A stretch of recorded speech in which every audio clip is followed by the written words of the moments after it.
حضرت شیخ عبد الواحد زید رحمۃ اللہ علیہ پھٹے کپڑے پہنتے تھے تو خواجہ حسن بصری فرمانے لگے تیرے اوپر تو اللہ کی خیر ہے، اچھے کیوں نہیں پہنتا، لوگ بڑے تحفہ دیتے ہیں تجھے۔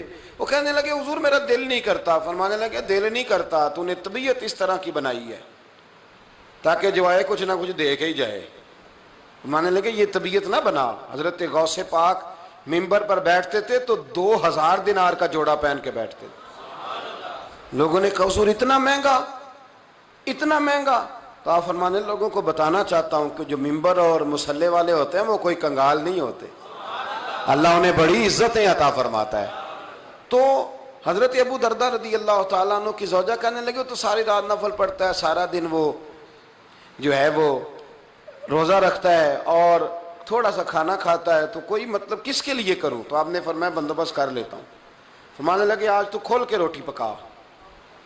ان کی زوجہ نے کھانا پکایا بڑا کھول کے۔ تو شام کا وقت ہوا، کھانا جب دسترخوان پہ لگا تو حضرت سلمان فارسی کھانے لگے تو حضرت ابو دردہ نے آدھی روٹی کھائی چھوڑ دی۔ فرمایا نہیں اور کھا۔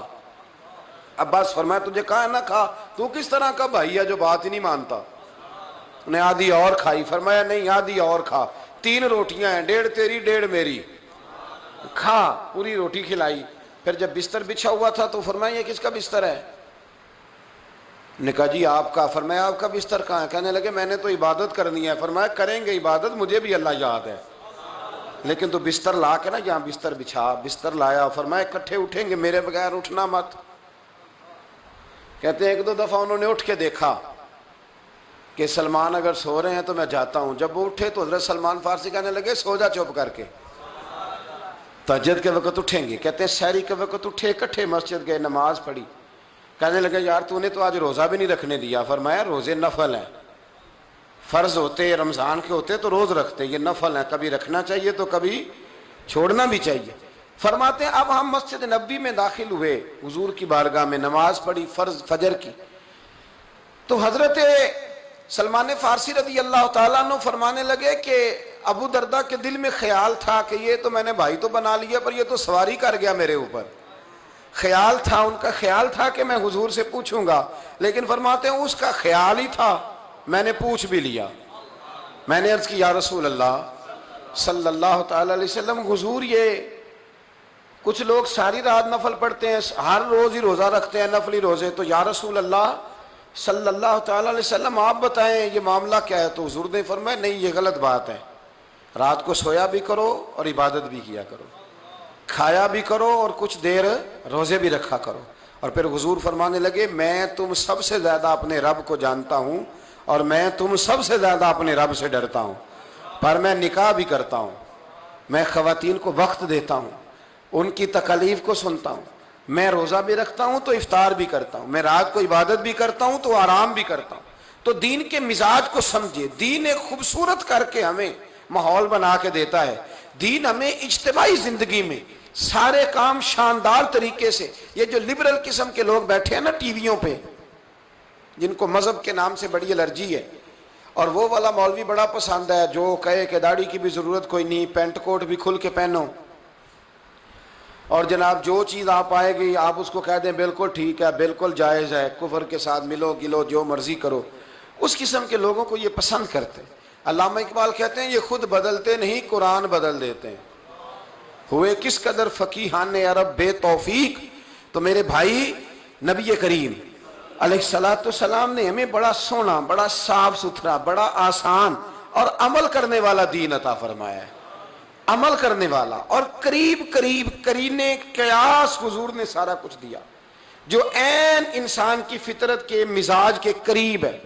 اجتماعی زندگی میں بھی حضور نے ہمیں میٹھا دین دیا اور انفرادی زندگی میں بھی، ذاتی زندگی میں بھی۔ توجہ ہے میرے بھائیوں کی؟ جاگ رہے ہیں نا آپ لوگ ماشاءاللہ؟ آج موسم اللہ نے بڑا ٹھنڈا کر دیا جی، آپ پھر بھی ایسے ایسے ہی کرتے ہیں، ہلکا ہلکا ہلکا ہلکا سا ایسے سنیں۔ یہ اللہ تعالیٰ آپ کو جزائے خیر دے۔ کتنا اللہ کریم اپنے بندوں پہ رحم فرماتا ہے، کتنا رحم۔ جب گرمی ہوتی ہے تو سارا دن ذکر ہوتا ہے بڑی گرمی ہے، تو ٹھنڈ ہو جائے تو اس کا زیادہ ذکر کیا کرو۔ الحمدللہ اللہ نے موسم اچھا کر دیا، کہنا چاہیے نا؟ کہہ دیں ایک دفعہ الحمدللہ، کہہ دیں الحمدللہ۔ یہ نا یہ ذہن بنائیں وہ ہم نا مایوسیوں کی باتیں زیادہ کرتے ہیں تو ٹینشن بھی زیادہ رہتی ہے، اگر باتیں خوشی کی زیادہ کریں گے تو سکون بھی. دیکھو جی الحمدللہ اس نے سکون کر دیا، روزے شاندار بنا دیے رب کریم. تو یہ باتیں کیا کریں. انفرادی جو زندگی ہے نا اس میں بھی ایک حدیث ہے مسلم شریف کی، بس وہ آپ نے رٹا لگا کے یاد کر لینی ہے. ایک صحابی تھے نبی پاک علیہ السلام کی بارگاہ میں بیٹھے تو پوچھ رہے تھے نیکی کیا ہے، شر کیا ہے، خیر کیا ہے، سوال کر رہے تھے. ایک جملہ میرے نبی پاک نے فرمایا. حضور فرمانے لگے نیکی تو تو کرے گا ہی، شر سے تو بچے گا ہی، کچھ نہیں نہ کر سکتا تو ایک کام ضرور کرنا. عرض کی یا رسول اللہ وہ کون سا؟ حضور نے فرمایا اگر تو کچھ نہیں نہ کر سکتا تو فرمایا اپنے شر سے لوگوں کو بچا کے رکھنا. کس کے شر سے ہیں؟ یعنی ہمارے اندر بھی شر ہوتا ہے. حضور نے فرمایا اپنے شر سے لوگوں کو، انفرادی زندگی میں لوگوں میں کچھ شر ہوتا ہے، وہ اپنا شر منتقل کرتے ہیں. ایک آدمی بدگمان ہو گیا نا کسی دیندار سے، دین سے، اب وہ شر کو آگے پھیلاتا ہے. چھوڑو جی مولوی ایسے ہی ہوتے ہیں، یہ شر پھیلا رہا ہے. چھوڑو جی کیا رکھا ہے آج نیک لوگوں کے پاس بھی، یہ شر پھیلا رہا ہے. چھوڑو جی پاکستان کے سیاستدان ٹھیک نہیں ہو سکتے، سارے غلط ہیں، یہاں کام کرنے کا کوئی فائدہ نہیں، یہ شر پھیلا رہا ہے. یہ شر پھیلا رہا ہے. لوگ شر پھیلاتے ہیں، لوگ لوگوں کو بدگمان کرتے ہیں. اس لیے ہمارے بزرگ فرماتے ہیں کہ جب تمہارے دل میں کوئی وسوسہ پیدا ہو نا، وسوسہ کوئی بری بات آئے تو صرف اس بندے سے جا کے پوچھو جس نے وسوسے کا حال بتانا ہو، دوسرے لوگوں کو نہ بتاؤ ورنہ وہ بھی وسوسوں کا شکار ہو جائیں گے. اپنے شر سے لوگوں کو بچاؤ. اسلام تکلیف دینے سے منع کرتا ہے. نبی پاک علیہ السلام مسجد میں آئے تو کچھ لوگ نا ڈیوٹی سے اٹھ کے ہی آ گئے تھے، کام کاج سے اٹھ کے آ گئے تھے. تو نبی کریم علیہ السلام نے فرمایا کتنا اچھا ہوتا تم غسل کر کے مسجد آتے، وجود سے بدبو نہ آتی، کسی کو تکلیف نہ آتی. آپ کو پتہ ہے کچا لہسن کھا کے مسجد آنا منع ہے. کیوں جی؟ کچا لہسن کھانا حرام ہے، تو پھر منع کیوں ہے؟ اس لیے کہ لوگوں کو تکلیف ہوگی. پیاز کھا کے مسجد آنا، میں اللہ جانتا ہے حضور کا دین سمجھ کے باتیں بتاتا ہوں. آپ جمعے والے دن کسی کی گردن پھلانگنا حرام ہے. میں نے ایک دن یہ بات پہلے بھی کی تھی تو ایک صاحب کہنے لگے مجھے پیار بڑا ہے تو میں آگے آ کے بیٹھتا ہوں، تو آپ نے تو حدیث ہی سنا دی. تو میں نے کہا پیار ہے تو ٹائم پہ آنا تھا نا. یہ کیسا پیار ہے کہ اتنے لوگوں کو کراس کر کے آپ نے پیار کیا؟ اور سخت لفظ ہیں حدیث میں. ہمارے حضرت صاحب تو ڈانٹ دیا کرتے تھے، کوئی آدمی ایک بندے کی گردن میں بیٹھ جاؤ سختی کے ساتھ ناراض ہوتے. کیوں؟ اس لیے کہ نبی پاک علیہ السلام نے فرمایا جس نے جمعے بر دن لوگوں کی گردنیں پھلانگی اس نے جہنم کی جانب پل بنا لیا ہے، پل بنایا اس نے دوزخ کی جانب. یا رسول اللہ مسجد آ کے بھی، وضو کر کے بھی، جمعے کے ارادے سے بھی. فرمایا آیا جمعہ پڑھنے ہے، آیا مسجد ہے، پر لوگوں کو تکلیف کیوں دیتا ہے، اذیت میں کیوں مبتلا کرتا ہے، کیوں ایسا کرتا ہے یہ؟ اور میں اکثر کہتا ہوں، میں یہ کہتا ہوں کہ آپ انفرادی زندگی میں یہ سمجھ لیں، انفرادی زندگی میں کہ آپ کی جو آدمی بہت زیادہ بیمار ہو نا، جسم سے بدبو آئے، اس کے لیے علماء نے فتویٰ لکھا ہے کہ وہ نماز گھر میں پڑھے. اس لیے کہ اس کی بیماری سے اگر لوگوں کو اذیت ہوتی ہے تو وہ مسجد نہ آئے.